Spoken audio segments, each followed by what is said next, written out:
Nasa tabang direksyon tayo mga kababayan.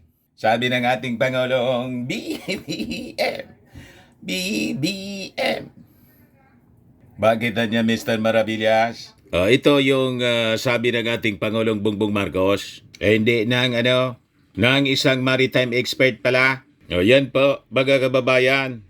At pati ng ating Defense Secretary na si Gibo Chidoro. Kayaan niya Mr. Maravillas. Yung mga kaalyado ng China dito sa ating bansa na mga politiko na wanted ng Amerika. Problemado ngayon.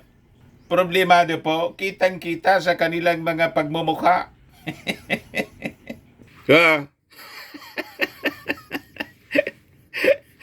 Para ng Biyernes Santo, mga kababayan ng pagmumukha ng mga mamamayan ng Fentanyl Kingdom. Parang sinusukluban ng langit at lupa, mga kababayan, ang mga pagmumuka. Masyadong halata yung mabigat na problema na sila man lang po ang may kagagawan ng lahat nilang problema. Di ba? Pero tingnan nyo naman, mga kababayan, yung ating Pangulong Bongbong, sub-sub lang sa kanyang pagtatrabaho. Philippine Germany to Inc. Maritime Technical and Vocational Education Agreements during PBBM's visit. Yung ating Pangulong Bongbong, mga kababayan, at First Lady Lisa, busy sa pagsasaayos ng ating bansa. Ayan po. Kita ninyo yung ating Pangulong Bongbong? Busy sa kanyang trabaho, mga kababayan. O ito, busy sa pag-iisip ng mga masasama. Masasamang pita. Mga masasamang pagnanasa, mga kababayan. Gusto nang iupo si Inday ng mga supporters ng members ng Fentanyl Kingdom. Hindi na makapaghintay po sa 2028 presidential elections. Nagmamadali. But before ko, mga kababayan, ibigay sa inyo yung full story, click subscribe muna dito sa ating YouTube channel and hit the notification bell para lagi po kayong updated sa mga kaganapan dito sa ating bansa. Like and share na rin po ninyo ng ating video. At huwag na rin po ninyo, mga kababayan, na skip yung ating mga commercial ads para tuloy-tuloy lang ang pag-unlad ng Bagong Pilipinas. Sa mga naghanap ng malinis and spacious fitness gym, punta lang po kayo sa aming Colossal Fitness Gym.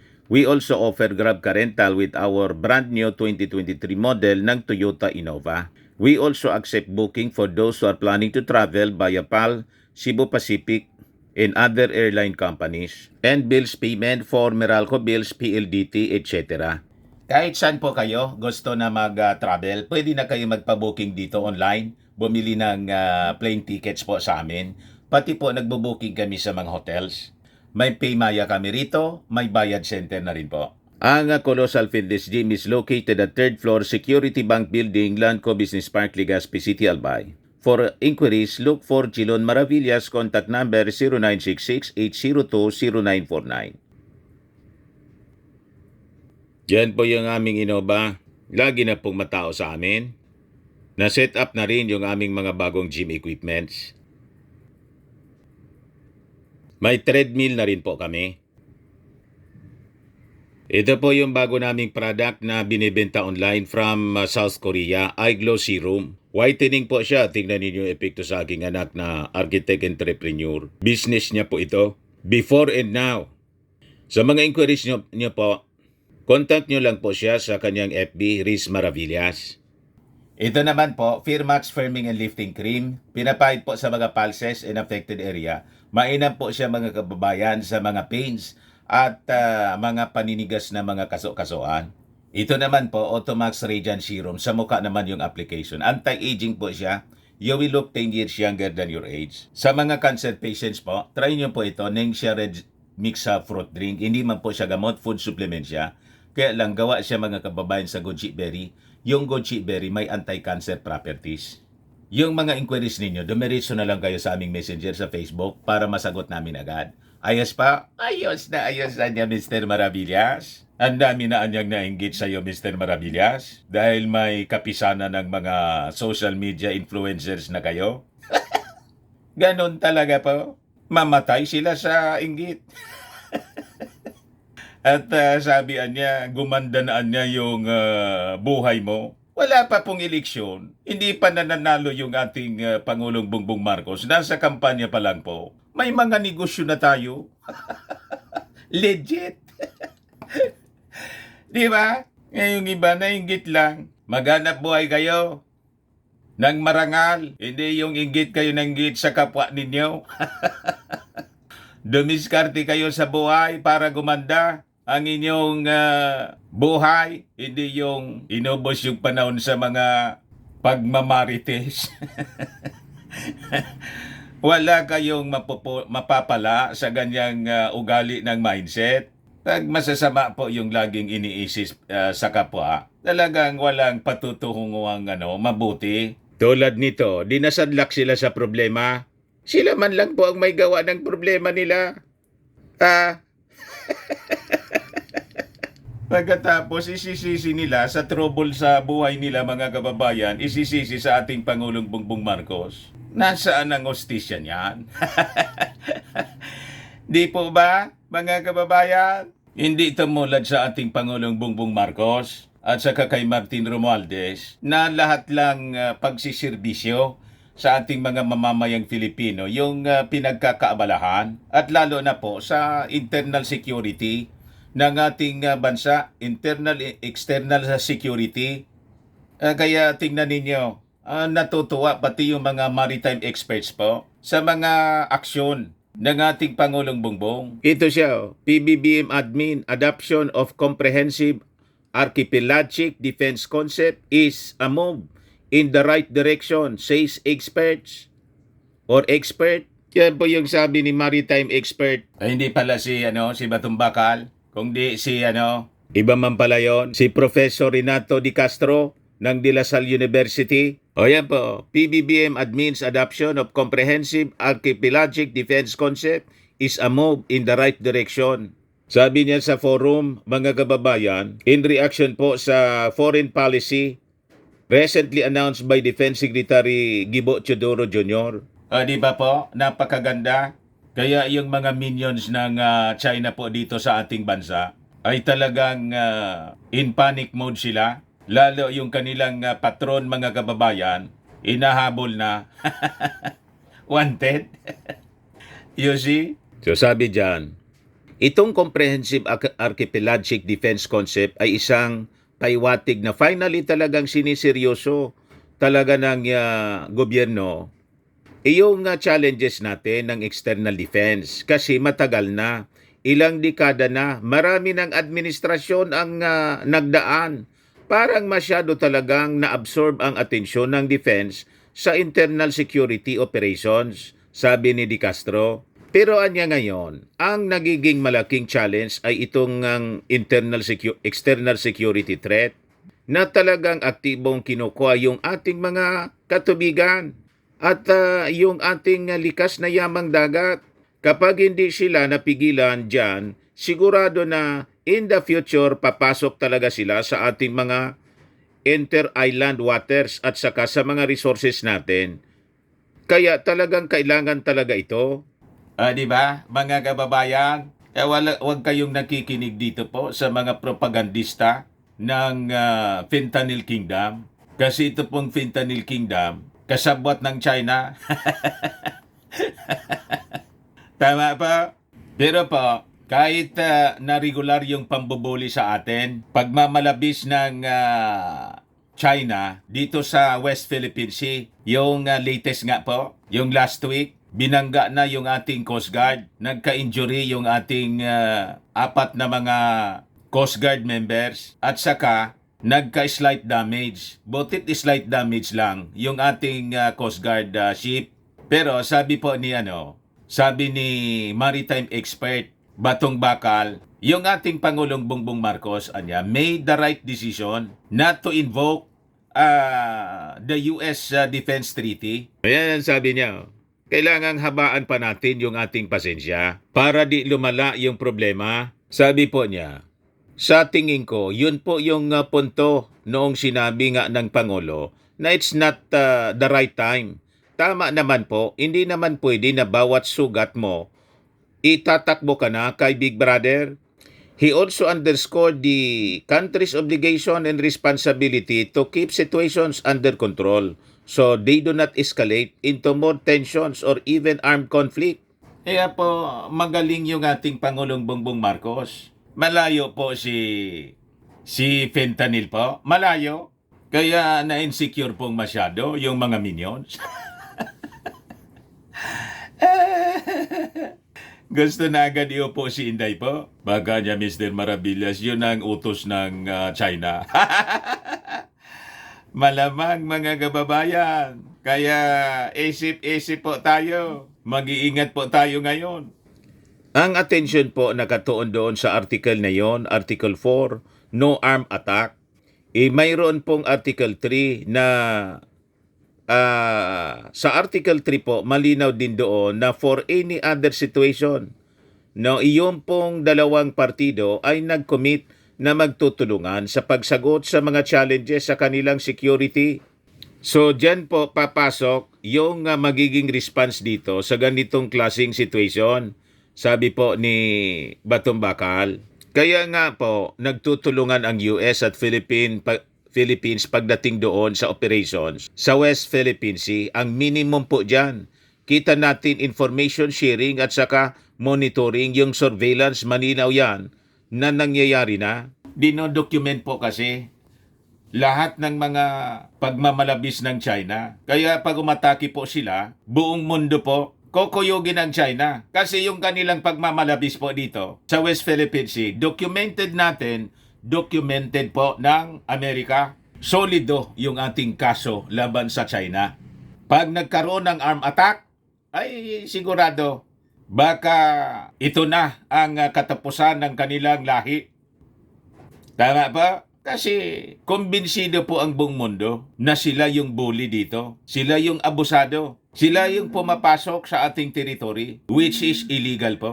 So yan pa, mga kababayan, napakagaling ng mga actions na ginagawa ng ating Pangulong Bongbong Marcos for the security ng ating mga mamamayang Filipino at ng ating bansa. Kaya huwag kayong naniniwala po doon sa mga propaganda ng mga pro-China vloggers na isinusubo ng ating Pangulong Bongbong Marcos sa problema, sa gulo ang ating bansa. Baliktad pa. That is the propaganda line, mga kababayan ng China para siraan po ang mga actions na ginagawa ng ating Pangulong Bongbong. O ngayon, sabi dito sa balita, Armed Forces starts fortifying Philippine Maritime Defense. Defense Secretary Gibo Teodoro revealed that the Armed Forces of the Philippines has begun implementing the comprehensive archipelagic defense concept for external security amid China's continued harassment of Filipinos in the West Philippine Sea. We are developing our capability to protect and secure our entire territory and exclusive economic zone in order to ensure that our people, anya, in all the generations of Filipinos to come shall freely reap and enjoy the bounties of the natural resources that are rightfully ours within our domain. Sabi po ni Gibo Teodoro, hindi tulad ng ginawa ng Fentanyl Kingdom po na gusto nang ipamigay po yung ating territory at ang ating bansa gusto nang gawing province lang ng China. Pwede na niya gawin niyo kaming province. Tuwang-tuwa po yung ambassador ng China sa isang business forum po sa Manila noong kanyang panahon. Sabay po kabit ng mga streamer sa Manila, Philippines, Republic of China. Ay, Philippines, Province of China. Di ba? Nagkalat noon yung mga streamer sa Manila. Talagang tutuluyan sana tayo, mga kababayan. Kaya huwag tayong papayag po sa 2028, kahit dito sa midterm elections, na yung mga kaalyado po ng Fentanyl Kingdom, manalo po sa eleksyon. At lalo na po sa 2028 election, kawawa po tayo. Mawawalan tayo ng bansa. So ito pong Comprehensive Archipelagic Defense Concept or CADC covers the acquisition of more sophisticated naval ships and radar systems designed for archipelagic defense capabilities and other highly needed armaments and material with the support of allies to protect the Philippine territory from China's incursions. Paliwanag mga kababayan ng matapang na si Defense Secretary Gibo Teodoro. I emphasize niya that this is a strategic action and will not need constant directives to carry out. I thus urge our commanders and units in the armed forces to exert all efforts to operationalize the CADC. Teodoro also called for greater exposure in mobility in areas where the government needs to have a significant presence, especially in the West Philippine Sea, where we cannot tolerate violations of our territorial integrity by anyone. Teodoro's statement came after Chinese President Xi Jinping called on its armed forces on Thursday to coordinate preparations for military conflicts at sea to secure Beijing's interest. Ayan po, gusto tayong sindakin nila. Hindi tayo pasisindak. And based sa survey mga kababayan ng Okta Research, handa ang majority sa ating mga kababayan to defend our country in times of in case of war with Beijing. Ayan po, 7 in 10 Filipinos willing to defend nation from foreign enemy, sabi po sa survey ng Okta Research. 77% ang nagsabi, willing sila, mga kababayan, na lumaban. Ganun po, we are the land of noble heroes, mga kababayan. Dapat i-remind natin, ang Chinese government, hindi tayo takot po sa gira. Napatunayan natin yan noong World War II. Diba? Sa ating lupang hinirang mga kababayan, sa manlulupig, di ka pasisiil. Ganon tayo mga Filipino, pero tayo po, hindi man tayo palaaway. Tama? Kasi po, kahit sino man sa atin, kahit nga po ako, reservist po ako, ROTC. Kaysa man po, patayin tayo ng walang laban, di lumaban ka na lang, di ba? Mahirap po ang walang bansa. Yan ang result po. Results of the poll commissioned by the Armed Forces of the Philippines showed 77% of Filipino adults said, "We will fight for the country." In the event of external conflict across major areas, at least 60% of adult Filipinos are willing to fight for the country, with the highest percentage observed in Mindanao, 84%, and the lowest percentage in Visayas, 62%. These findings come amid heightened tensions in the West Philippine Sea due to China's growing assertiveness in the region. The survey noted that Davao region in Caraga have the highest percentage of adult Filipinos ready to fight for the country in conflict with the foreign enemy, 96%, closely followed by Socsargen, 95%. Kaya sabi ko sa inyo, kahit po yung mga taga Davao, hindi sasama sa pinaglalaban ni Mao Diggs, yung pakikipag-alyado nila sa China, hindi siya approve ng mga taga Davao at Caraga region. Sila lang naman po with the Kingdom of Fentanyl. Kaya malungkot po yung kanilang pagmumuka doon sa kumperensya nila. Kasi alam nila, wala silang support galing sa ating mga mamamayang Filipino. Tingnan naman ninyo yung Liwasang Bonifacio laban kasama ang bayad. Ang bayan, sila lang, yung mga members lang nila. Konti po. So, sabi diyan, meanwhile, Central Visayas 52% and Bicol Region 54%. Matatapang kami rito po. There are more Filipinos in the urban areas, 80% are willing to fight for the country in the event of conflict with foreign enemy compared to those in rural areas, 73%. Across age groups, adult age 45 to 54%, 54%. Age 45 to 54 show the highest willingness to fight for the Philippines, 87%. any conflict with another nation, while those aged 65 to 74% expressed the lowest willingness, 69%.